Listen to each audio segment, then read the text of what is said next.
ಒಂದ್ ಕಡೆ ಕೆಎಲ್ ರಾಹುಲ್ ಅವರ ಕೆಚ್ಚಿದೆಯ ಬ್ಯಾಟಿಂಗ್, ಇನ್ನೊಂದು ಕಡೆ ಸ್ಮರಣ್ ರವಿಚಂದ್ರನ್ ಅವರ ಸ್ಮರಣೀಯ ಇನ್ನಿಂಗ್ಸ್, ಮತ್ತೊಂದು ಕಡೆ ವಿದ್ಯಾಧರ್ ಪಾಟೀಲ್ ಅವರ most valuable finishing.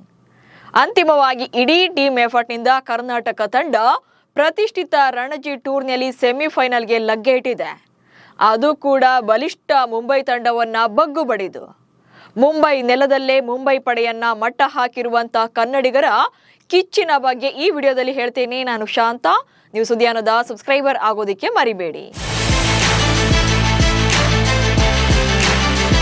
Ranji trophy ಭಾರತದ ಪ್ರತಿಷ್ಠಿತ ದೇಶೀಯ ಟೂರ್ನಿ. ರಾಜ ಮಹಾರಾಜರ ಕಾಲದಿಂದಲೇ ಹಲ್ಚಲ್ ಎಬ್ಬಿಸಿದ ಈ ಟೂರ್ನಿ ಈಗ ರೀಜನಲ್ ಮತ್ತು ಸ್ಟೇಟ್ ಕ್ರಿಕೆಟ್ ಅಸೋಸಿಯೇಷನ್ಗಳಿಗೆ ಪ್ರೆಸ್ಟೀಜ್ ಪ್ರಶ್ನೆಯಾಗಿದೆ. ಅಂತಾರಾಷ್ಟ್ರೀಯ ಕ್ರಿಕೆಟ್ ಆಡಿದಂತ ಮೊದಲ ಭಾರತೀಯ ಕ್ರಿಕೆಟಿಗ ರಣಜಿ ಅಂತಾನೆ ಕರೆಸಿಕೊಳ್ಳುವಂತ ರಂಜಿತ್ ಸಿಂಗ್ ಜಿ ಅವರ ಹೆಸರನ್ನೇ ಈ ಪಂದ್ಯಾವಳಿಗೆ ಇಡಲಾಗಿದೆ.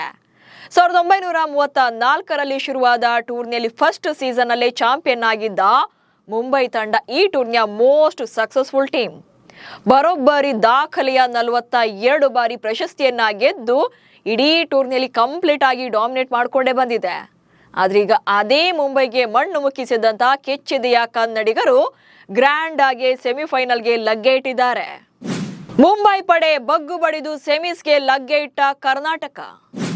ಫೆಬ್ರವರಿ 6ರಿಂದ ಮುಂಬೈನಲ್ಲಿ ಆರಂಭವಾಗಿದ್ದ ಕರ್ನಾಟಕ ಮತ್ತು ಮುಂಬೈ ನಡುವಿನ ರಣಜಿ ಕ್ವಾರ್ಟರ್ ಫೈನಲ್ ಪಂದ್ಯದಲ್ಲಿ ಕರ್ನಾಟಕ ತಂಡ ಭರ್ಜರಿ ಗೆಲುವನ್ನ ದಾಖಲಿಸಿದೆ. ಪಂದ್ಯಕ್ಕೂ ಮುನ್ನ ಟಾಸ್ ಗೆದ್ದಂತ ಮುಂಬೈ ಫಸ್ಟ್ ಬ್ಯಾಟಿಂಗ್ ಅನ್ನು ಆಯ್ಕೆ ಮಾಡಿಕೊಳ್ತು. ಆದ್ರೆ ಯಾಕಾದ್ರೂ ಬ್ಯಾಟಿಂಗ್ಗೆ ಬಂದು ಎನ್ನುವಂತೆ ಮಾಡಿದ್ದು ನಮ್ಮ ಕರ್ನಾಟಕದ ಬೌಲರ್ಗಳು. ಮೊದಲ ಇನ್ನಿಂಗ್ಸ್ ನಲ್ಲಿ ಕೇವಲ 120 ರನ್ಗಳಿಗೆ ಮುಂಬೈ ಪಡೆಯನ್ನ ಪೆವಿಲಿಯನ್ ಗಟ್ಟಿದ್ರು. ನೆಕ್ಸ್ಟ್ ಇನ್ನಿಂಗ್ ಆರಂಭ ಮಾಡಿದಂತ ಕರ್ನಾಟಕದ ಪರ ಮಯಾಂಕ್ ಅಗರ್ವಾಲ್ 92 ರನ್ ಗಳಿಸಿ ಶತಕ ಮಿಸ್ ಮಾಡಿಕೊಂಡ್ರು. ಉಳಿದ ಬ್ಯಾಟರ್ಗಳಿಂದ ಸಾಥ್ ಸಿಗದ ಕಾರಣ 173 ರನ್ಗಳಿಗೆ ಕರ್ನಾಟಕ ಕೂಡ ಇನ್ನಿಂಗ್ಸ್ ಅನ್ನ ಮುಗಿಸಿತ್ತು. ನೆಕ್ಸ್ಟ್ ಎರಡನೇ ಇನ್ನಿಂಗ್ಸ್ ಅನ್ನ ಆರಂಭ ಮಾಡಿದಂತ ಮುಂಬೈ ಪರ ಆಕಾಶ್ ಆನಂದ್ 70 ರನ್ ಗಳಿಸಿದ್ರೆ ಮುಷೀರ್ ಖಾನ್ 49 ರನ್ ಬಾರಿಸಿದ್ರು. ಅಂತಿಮವಾಗಿ ಮುಂಬೈ ಪಡೆ 377 ರನ್ಗಳನ್ನ ಕಲೆ ಹಾಕಿತ್ತು.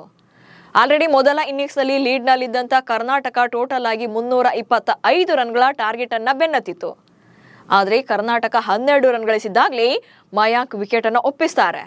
ನೆಕ್ಸ್ಟ್ ರಾಹುಲ್ ಮತ್ತು ಪಡಿಕಲ್ ನಡುವೆ ಒಂದೊಳ್ಳೆ ಪಾರ್ಟ್ನರ್ಶಿಪ್ ಬಂತು. ಸ್ಮರಣ್ ರವಿಚಂದ್ರನ್ ಅಜೇಯ 83 ರನ್ ಬಾರಿಸಿದ್ರು.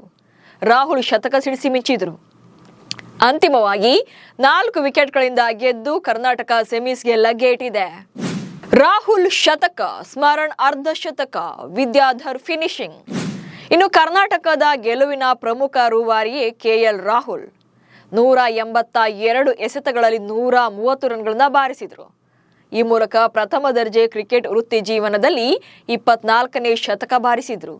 ಹಾಗೆ ಸ್ಮರಣ್ ರವಿಚಂದ್ರನ್ ಅವರ ಇನ್ನಿಂಗ್ಸ್ ಕೂಡ ತುಂಬಾನೇ ದೊಡ್ಡದಿದೆ. 83 ರನ್ ಗಳಿಸಿ ಕೊನೆಯವರೆಗೂ ಕೂಡ ಕ್ರೀಸ್ ಕಚ್ಚಿ ನಿಂತು ಅಜೇಯರಾಗಿ ಉಳಿದ್ರು. ಇನ್ನು ಲಾಸ್ಟ್ ಮೂಮೆಂಟ್ ನಲ್ಲಿ Karnataka back to back wicket ಅನ್ನ ಕಳ್ಕೊಂಡು ಮುಂಬೈ ಮತ್ತೆ ಟ್ರ್ಯಾಕ್ಗೆ ಬರೋ ಲಕ್ಷಣ ಕಾಣ್ತಿತ್ತು. ಸೊ ಇಂಥ ಟೈಮಲ್ಲಿ ವಿದ್ಯಾಧರ್ ಪಾಟೀಲ್ ಅಂತೂ ಅಗ್ರೆಸಿವ್ ಇನ್ನಿಂಗ್ಸ್ ಅನ್ನ ಆಡಿದ್ರು. ಆಲ್ರೆಡಿ ಸೋಲಿನ ಹೊಸ್ತಿಲಿನಲ್ಲಿದ್ದಂತ ಮುಂಬೈ ಪರ ತುಷಾರ್ ದೇಶಪಾಂಡೆ ಬೌನ್ಸರ್ ಹಾಕಿ ಗುರಾಯಿಸ್ತಾ ಇದ್ರು.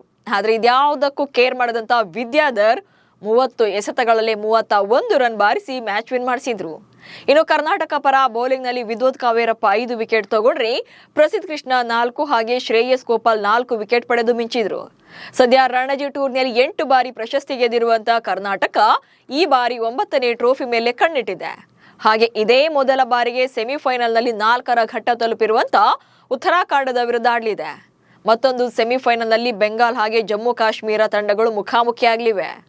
ಇನ್ನು ರಣಜಿ ಟೂರ್ನಿಯಲ್ಲಿ ಟೋಟಲ್ ಆಗಿ ಪ್ರಸ್ತುತ 38 ತಂಡಗಳು ಭಾಗವಹಿಸ್ತಾ ಇದ್ದು 28 ರಾಜ್ಯಗಳು ಹಾಗೆ ಕೇಂದ್ರಾಡಳಿತ ಪ್ರದೇಶಗಳ ತಂಡಗಳು ಕೂಡ ಫೈಟ್ ನಡೆಸ್ತಾ ಇವೆ. ಈ ಬಾರಿಯ ಟೂರ್ನಿ ಇನ್ನೇನು ಕ್ಲೈಮ್ಯಾಕ್ಸ್ ಹಂತದಲ್ಲಿದ್ದು ಕರ್ನಾಟಕ ಕೂಡ ಟ್ರೋಫಿ ಗೆಲುವಿನ ಫೇವರೆಟ್ ಟೀಮ್ ಆಗಿದೆ. ನಮಸ್ಕಾರ.